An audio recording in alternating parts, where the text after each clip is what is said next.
Not long now before hair gel's required again. Well, hi for nigh. It is so good to see you again, folks. I've really missed doing this these last few weeks. You see, back in episode 17, I was kind of complaining about the problem of finding problems to complain about. I had loads to do, but you knew that already. So I decided to take a short break from the Graticast to hopefully get on top of things, including something very special I had planned for the Graticast itself. It's been, what, 2 weeks off?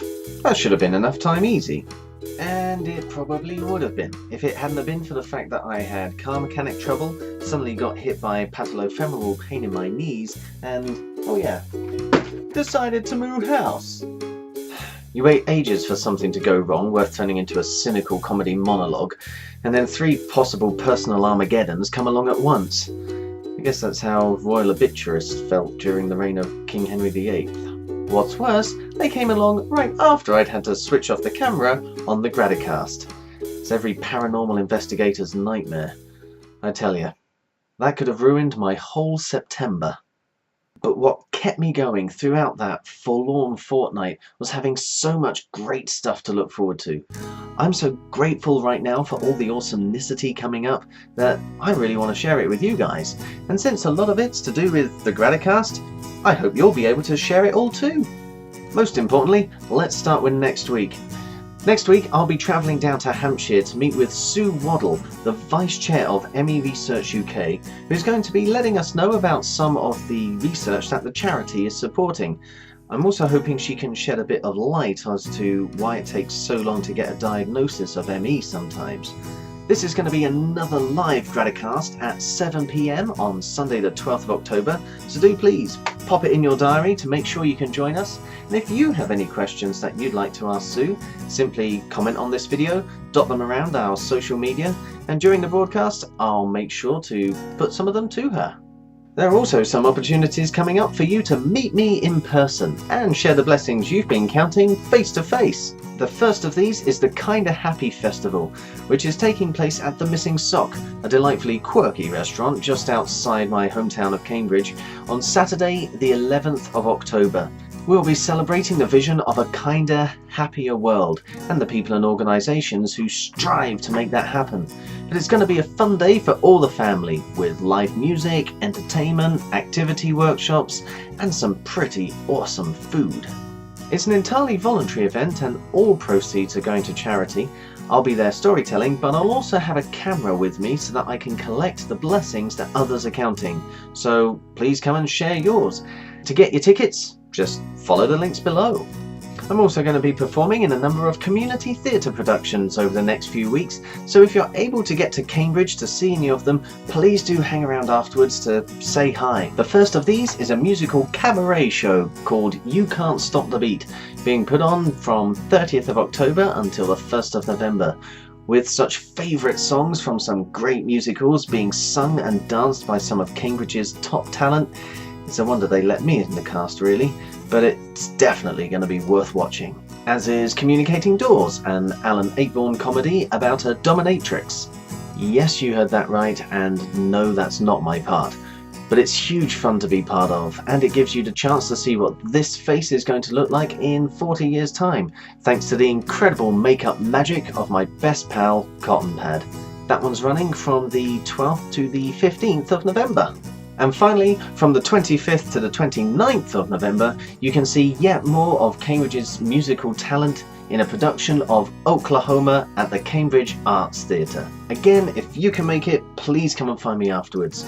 There are links to more info about all these shows in the video description box and around our social media. Ooh. That's all I've got time to share with you right now, but there is still plenty more that's going to be coming up over the next few weeks, so do make sure you've subscribed to this channel, which you can do right now for free just by clicking my head here. And also, join us on Facebook or Twitter for the latest updates as they happen. Oh, and that extra special episode I've been mentioning, you can expect that to go live on the 5th of November, so definitely make sure that you and your friends have subscribed by then. Now, because I've been away for a couple of weeks, we've got loads of your shout-outs to give out this week too.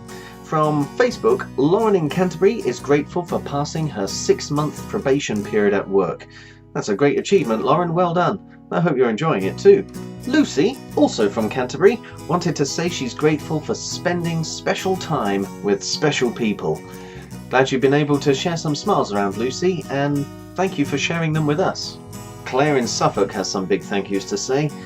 First to her running buddy Jo for keeping her going up the hills during the Ipswich Half Marathon, then to Brufen for its help easing all the subsequent aches and pains.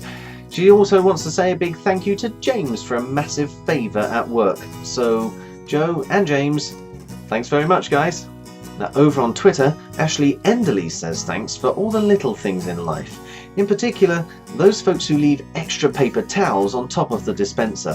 Thanks, whoever you were, for making Ashley's life that little bit easier this week. Rosie, who works for Boyd Digital up in Scotland, is grateful to her employer for rewarding her with 2 hospitality tickets to Ayr Rugby Club's home game against Curry next week. Wow, no wonder you love your job, Rosie. Thanks for making many of us jealous. And thanks for some great bosses, hey? Washington DC-based advocate for homelessness Chantel Aberdeen is grateful to Design Crowd for connecting her with designers for her logo contest. And if you're a designer, why not tweet Chantel to see if you can still take part? MC Artist expressed gratitude for all the beautiful people in her life who've left her feeling overwhelmed at how blessed she is. You guys are great, and thanks MC for sharing that with us. It really is the people in our lives who make it, right? And when Kiara Andrew needed a bit of a pick-me-up, she managed to find it in the school bathroom. How's this for a graffiti cast? Whoever left that, you're awesome. And thanks muchly Kiara for sharing it with us. Finally this week, Rachel from Southend-on-Sea was grateful to her son Seb for his crispy, crunchy way of saying I love you. So much so that she had to share it with us. I'll be sharing it with you guys in a moment, but first let's have this week's gratitude, a piece of music to lift the spirits.